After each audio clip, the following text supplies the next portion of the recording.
ஹாய்ங்க, வாழ்க வளமுடன். அன்பானவர்களே, இந்த பொன்னான தருணத்தின் அமைதியில உங்களுடைய மனதின் கதவுகளை திறக்கலாங்க. நாம இப்போது ஒரு சிறப்பு பயணத்திற்குள் நுழைய போறோங்க. இது நீங்கள் அறிந்த உலகத்திற்கு அப்பாற்பட்டதுங்க. இது உடலின் பிடியிலிருந்து விடுபட்டு காலத்தின் சங்கிலிகளை கடந்து பிறப்பு இறப்பு என்ற சுழற்சியை விட்டு விலகி முழுமையான விடுதலை உணர்வை நோக்கி செல்லக்கூடிய நம்முடைய ஆன்மாவின் பயணம் தாங்க. பிறவியின்றி வாழும் நோக்கத்தோடு இருக்கக்கூடிய ஆன்மாவை பொறுத்தவரை இந்த பிரபஞ்சம் பாத்தீங்கன்னா பள்ளிக்கூடம் கிடையாதுங்க. மாறாக இது ஒரு விளையாட்டு மைதானங்க. இங்கு ஒவ்வொரு தருணமும் ஒரு புதிய அனுபவமாகவே நமக்கு அமைகிறதுங்க. பிறவி சுழற்சியிலிருந்து விடுபட நினைக்கும் ஆன்மாவிற்கு வழிகாட்டக்கூடிய 5 சக்தி வாய்ந்த நெறிகளை பத்தி தாங்க நம்ம இந்த வீடியோல ஆழமா பார்க்க போறோங்க. இது வெறும் வார்த்தைகள் கிடையாதுங்க. அது உங்களுடைய வாழ்வை ஞானம் மற்றும் நிம்மதி நிறைந்த பயணமாக மாற்றக்கூடிய ஆழமான கோட்பாடுகள்ங்க. இந்த சக்தி வாய்ந்த 5 வழிகாட்டு நெறிகளும். முதல் விஷயம் என்னன்னு பாத்தீங்கன்னா, கர்மாவின் சங்கிலியை அறுத்தெறிவதுங்க. கர்மா என்றால் என்னங்க? நம்ம செய்யக்கூடிய ஒவ்வொரு செயலுக்கும் ஒரு விளைவு உண்டுங்க. செயலுக்கேற்ற விளைவு நிச்சயம். நம்ம ஒரு விதையை விதைச்சோம் அப்படின்னா அது ஒரு செடியாக மாறும். அந்த செடி கொடுக்கக்கூடிய பழத்தின் சுவை நாம் விதைத்த விதையை பொறுத்ததுங்க. ஆனா பிறவியின்றி வாழும் ஆன்மாவுக்கு இது ஒரு சங்கிலி கிடையாதுங்க, இது ஒரு அனுபவங்க. இந்த ஆன்மா பாத்தீங்கன்னா நன்மை தீமை என்ற இரட்டை தன்மையை கடந்து நிக்குதுங்க. அது ஒரு செயலை செய்யும் போது அதன் விளைவை பற்றிய பயம் அதுக்கு கிடையாதுங்க. அது ஒரு நதி போல இயற்கையாகவே ஓடிக்கொண்டிருக்குதுங்க. நல்லது நடந்துச்சுன்னா அது ஒரு மலர், கெட்டது நடந்துச்சுன்னா அது ஒரு முள். இரண்டும் இயற்கையின் ஒரு அங்கமாகவே அது பாவிக்குதுங்க. அடுத்த சில நிமிடங்களுக்கு நீங்க கொஞ்சம் இதை பத்தி ஆழமா சிந்திங்க. உங்கள் மனசை அமைதிப்படுத்துங்க. கண்களை மூடிக்கோங்க. ஒரு நதி ஓடுவதை அப்படியே கற்பனை செய்யுங்களேன். அந்த நதிக்கு தான் எங்கு செல்கிறோம், அதன் வழியில் என்ன நடக்கும் என்பது பற்றி கவலையே கிடையாது இல்லைங்களா? அது ஓடுது, அவ்வளவுதான். அது போலவே உங்களின் செயல்களுக்கும் ஒரு இயற்கையான நிகழ்வு இருக்குங்க. நீங்கள் கர்மாவுக்கு பயந்து வாழும் வரை நீங்கள் ஒரு அடிமை தாங்க. கர்மா அப்படிங்கிறது ஒரு விளையாட்டு என நீங்க உணரும் போது நீங்கள் இந்த வாழ்க்கையில் ஒரு வீரராக செயல்படுறீங்க. இந்த பிறவி சுழற்சியிலிருந்து நீங்கள் விடுபட வேண்டும் அப்படின்னு நினைச்சீங்கன்னா, நீங்க கர்மா அப்படிங்கிறது இயற்கையான நிகழ்வு தான் அப்படின்னு நீங்க உணர ஆரம்பிச்சிட்டீங்கனாலே போதுங்க. இதுல ஒரே ஒரு விஷயம் மட்டும் நீங்க மைண்ட்ல வச்சு உங்களுடைய வாழ்க்கையை வாழ்ந்தா போதுங்க. செயலுக்கேற்ற விளைவு. நம்ம செய்யக்கூடிய செயல் எப்படி இருக்கணும்? எண்ணம் சொல் செயலால நம்ம யாருக்கும் துன்பம் தரக்கூடாது, நமக்குமே அது துன்பமா இருந்துடக்கூடாது. அவ்வளவுதாங்க கான்செப்ட். இரண்டாவது விஷயம் என்னன்னு பாத்தீங்கன்னா, இன்ப துன்பங்களின் பிணைப்பிலிருந்து விடுதலை பெறணுங்க. நம்முடைய இந்த உலக வாழ்க்கை பாத்தீங்கன்னா இன்பம் மற்றும் துன்பம் என்ற 2 உணர்ச்சிகளின் பிடியில தாங்க சிக்கியிருக்கு. இன்பம் வரும்போது நம்ம அதை பற்றி கொள்கிறோம்.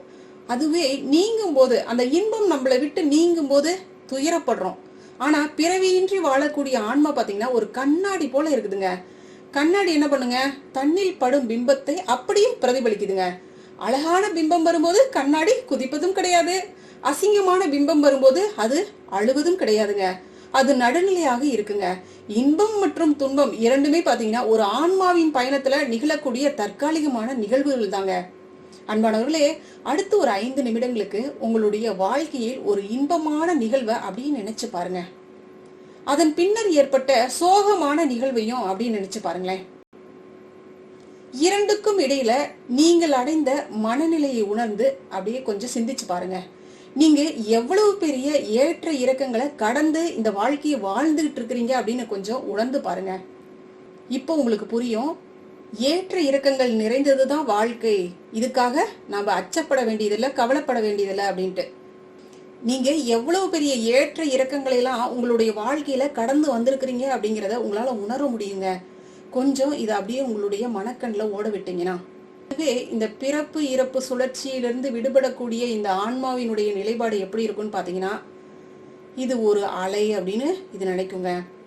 எப்படி ஒரு கடற்கரை ஓரத்துல விளையாடக்கூடிய குழந்தை அந்த கடல்ல இருந்து வரக்கூடிய அலையை பார்த்து சிரிக்குமோ, அது மாதிரி இந்த ஆன்மாக்கள், இந்த சிறப்புமிக்க ஆன்மாக்கள் இந்த வாழ்க்கையில வரக்கூடிய இன்ப துன்பங்களை பார்த்து ரசிக்கிறாங்க. அது தரக்கூடிய வழிகளையும் மகிழ்ச்சியையும் அன்போடு ஏத்துக்கிறாங்க. இதுதாங்க, இந்த நிலை தாங்க பிரம்மம், ஆதி நிலை, சிவம், என்ன வேணாலும் நம்ம சொல்லிக்கலாங்க, சுத்தவெளி, எது வேணாலும் சொல்லிக்கலாம். ஏன்னா இதுதான் எதுவுமே இல்லாத தன்மை, இதுதான் இறைசக்தியினுடைய தன்மைங்க. அப்ப இதெல்லாம் நம்ம தெளிவா புரிஞ்சுக்கிட்டு சரியா நம்மளுடைய வாழ்க்கையை அணுகணும் அப்படின்னா நிச்சயமாக நாமும் இந்த பிறவி தொடரிலிருந்து விடுபட முடியுங்க. அடுத்த விஷயம் பாத்தீங்கன்னா அகங்காரத்தின் மறைவுங்க. அகங்காரம் அப்படிங்கிறது நான் என்ற எண்ணம் தானுங்க. நான் இதை செஞ்சேன், நான் இதை அடைந்தேன், நான் மிகவும் புத்திசாலி, இந்த எண்ணங்கள் தாங்க நமக்கு துயரத்தை தருது. பிறவியின்றி வாழக்கூடிய ஆன்மாவுக்கு பாத்தீங்கன்னா நான் என்ற ஒரு தனி மனிதன் இல்ல, அது ஒரு பிரபஞ்ச சக்தி அப்படிங்கிறது புரியுங்க. ரமண மகரிஷி சொல்லுவார் இல்லைங்களா, நான் என்பது எப்பொழுது ஒரு மனிதனிடத்துல மறையுதோ அப்பொழுதுதான் அந்த இடத்தில் அகங்காரம் முழுமையாக அறுபடுகிறது அப்படின்னு பாருங்க. ஒரு கடலினுடைய அலையை நினைச்சு பாருங்களேன். இந்த அலை நான் ஒரு தனி அலையாக இருக்கிறேன் அப்படின்னு நினைக்குங்களா? இல்ல இல்லைங்களா, அது கடலினுடைய ஒரு பகுதிங்க. அது கடலிலிருந்து தான் வருது, கடலுக்குள்ளாரையே மீண்டும் போயிருதுங்க. அகங்காரம் அப்படிங்கிறது நம்மிடத்துல நம்ம ஒரு தனி அலையாக தான் இருக்கிறோம் அப்படிங்கிற உணர்வை தருதுங்க.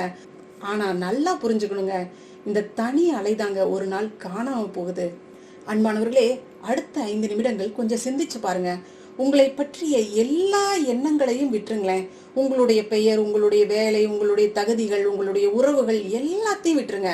நீங்க ஒரு வெற்றிடமாக, ஒரு அமைதியான இடமாக இருங்க.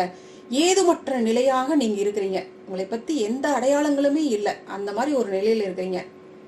அகங்காரம் அப்படிங்கிறது பாத்தீங்கன்னா ஒரு மூடிய கதவுங்க. அந்த கதவை திறக்கும் போது தாங்க உங்களால பிரபஞ்சத்தின் அங்கமாக உணர முடியுங்க. நம்ம எல்லாருமே இந்த இறைத்தன்மையிலிருந்து வந்தவங்க தாங்க, இந்த இறைநிலையின் குழந்தைகள்ங்க நம்ம. அப்ப இந்த அகங்காரம், செருக்கு, நான் என்ற அகந்தை, இது எல்லாம் நம்ம கிட்ட இருந்து நீங்கும் போது பாத்தீங்கன்னா நம்ம இந்த பிரபஞ்சத்தினுடைய ஒரு அங்கம் தான் அப்படிங்கிறது தெளிவா புரியுங்க. இந்த வீடியோவோட முடிவுல நான் ஒரு அற்புதமான தியானத்தை சொல்லித்தர்றேங்க. ஓஷோவினுடைய தியானம் இறைநிலையோடு சேரக்கூடிய சிம்பிள் தியானம் தாங்க. கண்டிப்பா ஃபாலோ பண்ணுங்க. நான் இப்ப ஏற்கனவே வீடியோ பண்ணியிருக்கோம், ஆனா நிறைய பேர் அதை ஃபாலோ பண்ணல. அதனால நான் கண்டிப்பா வீடியோவோட முடிவுல அந்த தியானத்தை சொல்றேன். நிச்சயமாக அது இறைநிலையோடு நீங்கள் ஐக்கியமாவதற்கு உறுதுணையாக இருக்குங்க. அடுத்தது 4வது விஷயம் என்னன்னு பாத்தீங்கன்னா மரணத்தின் மீதான பயமின்மைங்க. நாம் ஏங்க மரணத்திற்கு பயப்படுறோம்? நாம நான் என்ற ஒரு மனிதன் இறந்து விடுவோம் என்று நினைச்சிடறோங்க. ஆனா பிறவியின்றி வாழக்கூடிய ஆன்மா பாத்தீங்கன்னா இந்த உடல் ஒரு வடிவம் கிடையாது, இது ஒரு சக்தி அப்படின்னு நினைக்குதுங்க. சூரியன் அஸ்தமிக்குதுங்களா? இல்ல இல்லைங்களா, அது வேறு ஒரு இடத்துல உதயமாகுதுங்க. இந்தியாவுல மறையுது அப்படின்னா இதே கனடாவில் இருக்கிறோம், கனடாவில் பாத்தீங்கன்னா அந்த டைம்ல உதயம் ஆகுதுங்க. ஒரு விளக்கு அணைஞ்சிச்சுன்னா அதன் ஒளி எங்க போகுதுங்க? அது பிரபஞ்சத்தோட இந்த இறைத்தன்மையோட அப்படியே கலக்குதுங்க. அந்த மரணம் என்பது ஒரு கதவை மூடுவது கிடையாதுங்க, அது ஒரு புதிய கதவை திறக்கிறதுங்க.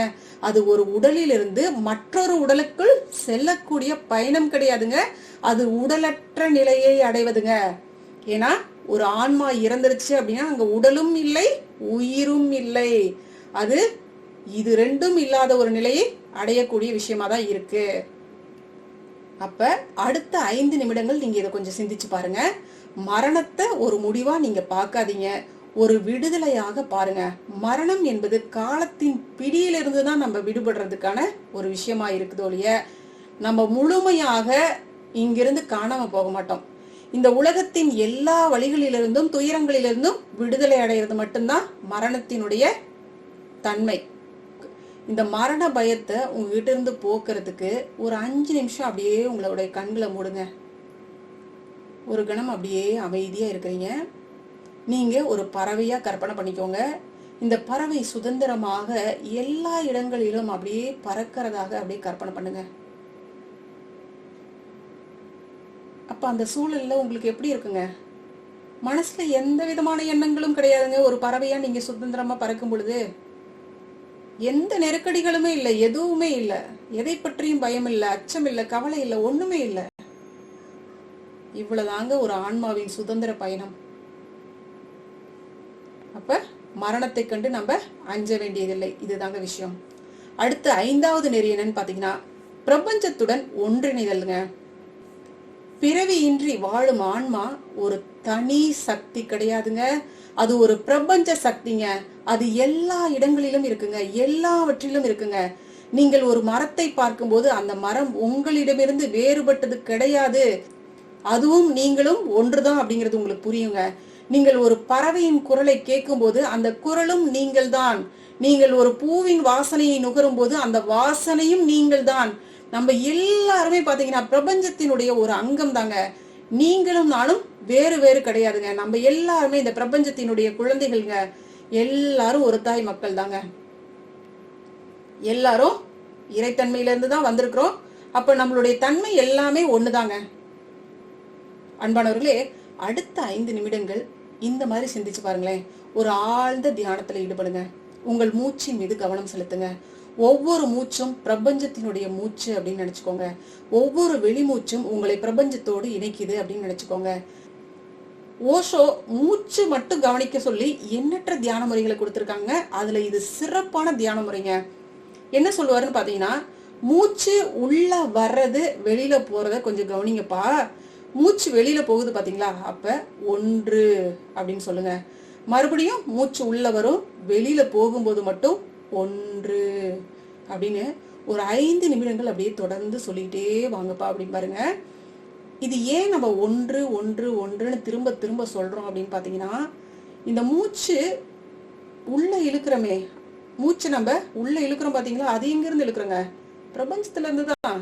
இந்த இறைசக்தி கிட்ட இருந்து நம்ம மூச்சு இழுக்கிறோம். இந்த பஞ்சபூதங்கள்ட்ட இருந்து தானங்க நம்ம மூச்சு இழுக்கிறோம். வெளியில விடும் பொழுது அதே இறைசக்தி கிட்ட தான் நம்ம விடுறோம். சரிங்களா? அப்ப இந்த இறைநிலையும் நானும் ஒன்றாக கலக்கிறோம்.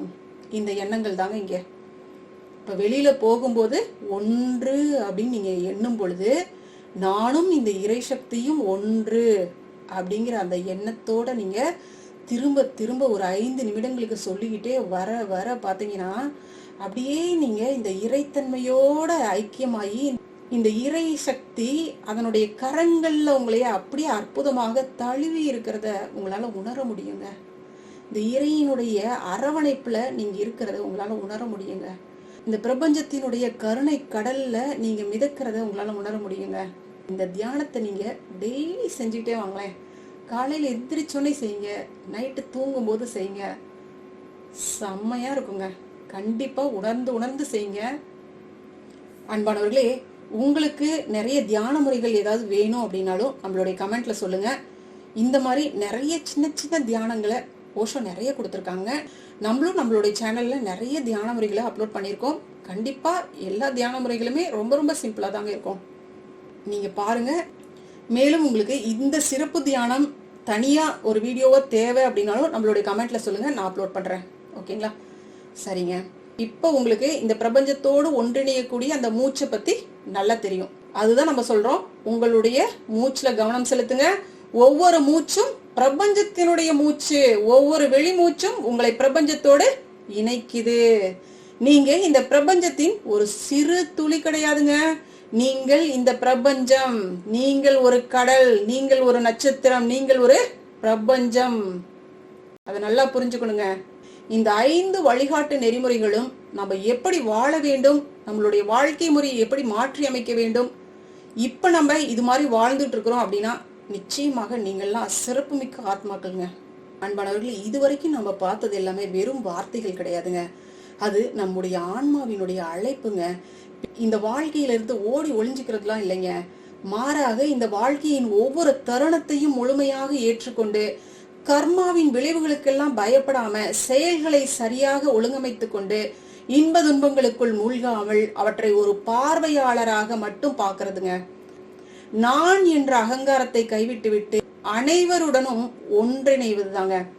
உங்கள் ஆன்மாவின் இந்த அமைதித்தன்மை உங்கள் வாழ்க்கையின் பிரகாசமான அன்புமிக்க ஒளியாக மலரட்டுங்க. வாழ்க வளமுடன். நன்றி. அருட்பேராற்றலின் அன்பு கருணையினால் நாம் அனைவரும் நல்ல உடல் நலம், நீர் ஆயுள், நிறை செல்வம், உயர் புகழ், மெய்ஞானத்தோடு நல்லதொரு வாழ்க்கையை நலமுடனும் வளமுடனும் ஓங்கி வாழ்வோம். வாழ்க வளமுடன். வாழ்க வளமுடன். நன்றி.